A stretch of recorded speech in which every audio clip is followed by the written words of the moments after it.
영화 한니발은 토마스 해리스의 동명소설을 리들리 스콧 감독이 연출한 작품입니다. 소설과 상당히 다르고 특히 결말에서 큰 차이를 보이는데요.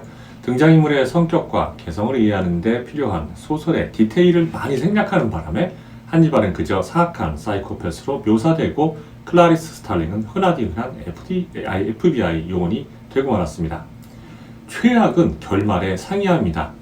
소설에서는 스탈링의 도움으로 부사일생한 한니발이 스탈린과 부부가 되는 반면 영화에서는 한니발이 자신의 팔을 자르고 달아나는 걸로 끝나거든요.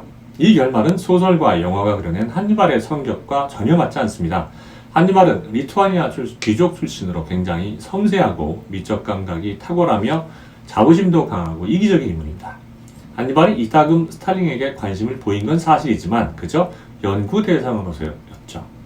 그런 인물이 팔을 희생하면서까지 상대방을 배려한다는 건 말이 되지 않습니다. 감독이 이런 결말을 생각했다면 그 이전에 한니발 내면의 극적인 변화를 보여주는 게 당연한데 그런 장면은 보이지 않습니다. 소설의 결말은 아르헨티나 부에노스아이레스에서 귀족적인 삶을 누리는 렉터 부부를 묘사하는 것으로 시작합니다. 렉터 부부를 발견한 장본인은 한니발을 수감했던 수감소의 교도관 반입니다. 바니는 렉터와 스탈린이 확실하다고 생각되자마자 바로 그 자리를 여인과 함께 떠납니다. 한니발과 일정한 거리를 두는 것이 유일한 생존 비결이라는 것을 잘 알았기 때문이죠. 스탈린이 FBI를 떠나서 렉터 부인으로서 새로운 삶을 선택한 건 어떻게 보면 필연적입니다. 그녀의 변화 이유를 알아내려면 전작인 양들의 침묵까지 거슬러 올라가야 되는데요. 한니발보다 시간적으로 7년 앞선 1983년 양들의 침묵에서 스탈린은 FBI 연수생 신분이었습니다. 그녀는 체구가 큰 여인들을 살해한 후에 피부를 도려내서 버팔로 빌이라는 별명이 붙은 연쇄살인범 수사에 참여합니다. 크로포드 부장의 지시를 받고 한니발을 만난 스탈린은 첫 대면에서는 아주 철저히 조롱당하죠. 하지만 그 후로 한니발은 스탈린에게 살인범에 관한 정보를 조금씩 제공합니다. 스탈린은 한니발의 단서를 기반으로 해서 버팔로 빌의 집을 방문을 하고 사투 끝에 범인을 사살하고 납치당한 상원의원의 딸까지 구출합니다. 이 공로를 인정받아서 스탈린은 FBI 요원이 되고 내부에서 승승장구하죠. 스탈린이 그리던 완벽한 정의 집행자의 미래와 합치되는 인생이었습니다. 하지만 스탈린은 곧 조직 내의 미운 오리 새끼가 되고 맙니다. 옳다고 생각하는 행동은 끝까지 밀고 나가는 강직함과 상대가 누구든 싸움을 주저하지 않는 또라이질 때문이었죠. 그녀의 동료는 멘토인 잭 크로포드 부장과 권총 사격술 교관이던 존 브리건 뿐입니다. 스탈린은 마약범 체포작전에 참가했다가 존 브리검을 비롯한 동료들을 잃습니다. 작전 실패를 조용하게 묻고 싶었던 ATF, DEA, 스와트, FBI 간부들은 스탈린을 희생양으로 삼기로 하고 정직 처분을 내리죠. 성공적인 커리어를 그때까지 달려온 스탈린에게는 엄청난 충격이었습니다. 이때부터 스탈린은 인생과 미래에 대해서 진지하게 생각하기 시작합니다. 왜냐하면 자신을 보호해야 할 상사와 동료들이 책임 회피에 급급한 비겁자라는 것을 깨달았고요. 또 유일한 후원자였던 크로포드 부장이 아내를 잃고 본인도 심장병에 걸려서 골골대느라고 지원을 기대할 수 없었기 때문이죠.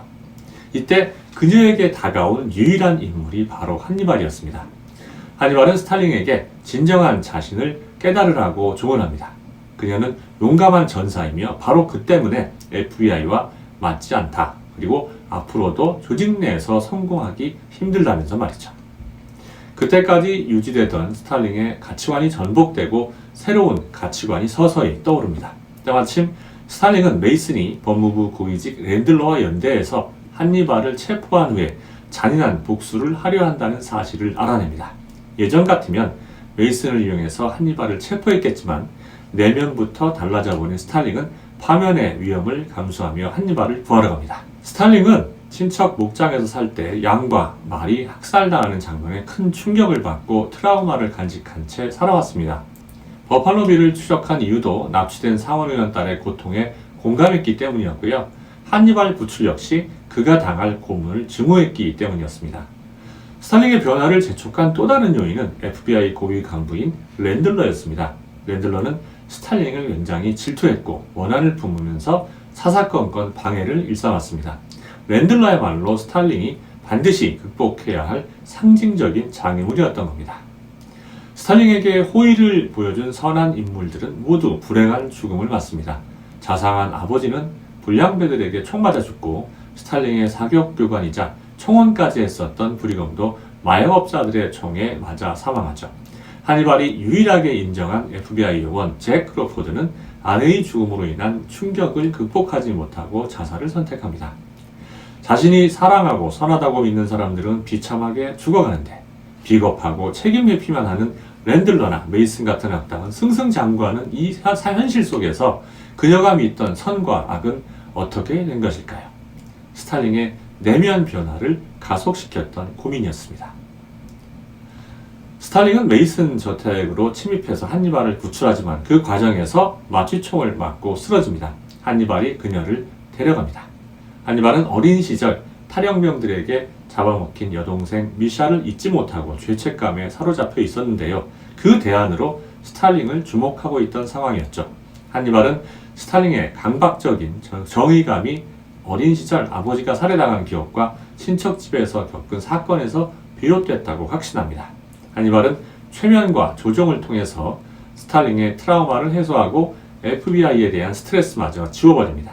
스탈린에게는 FBI여야 할 필요가 없어진 상태였고요. 선악에 집착해서도 자유로워진 겁니다.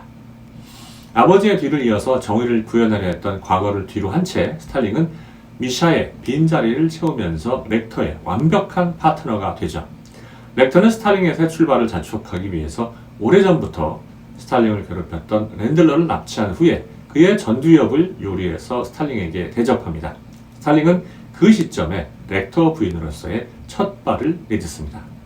정의가 불의가 되고 선의가 악의에 의해서 가로막히는 일이 심심치 않은 오늘날 과연 여러분은 스탈린의 선택을 어떻게 생각하십니까? 내가 만일 스탈린이었다면 한니발과 같은 길을 선택해서 악을 악으로 응징할 수 있을까요? 여러분의 인생길을 완전히 바꿔놓을 수도 있는 신중한 질문이 될 겁니다. 한번 곰곰이 생각해 보는 것도 재밌을 겁니다.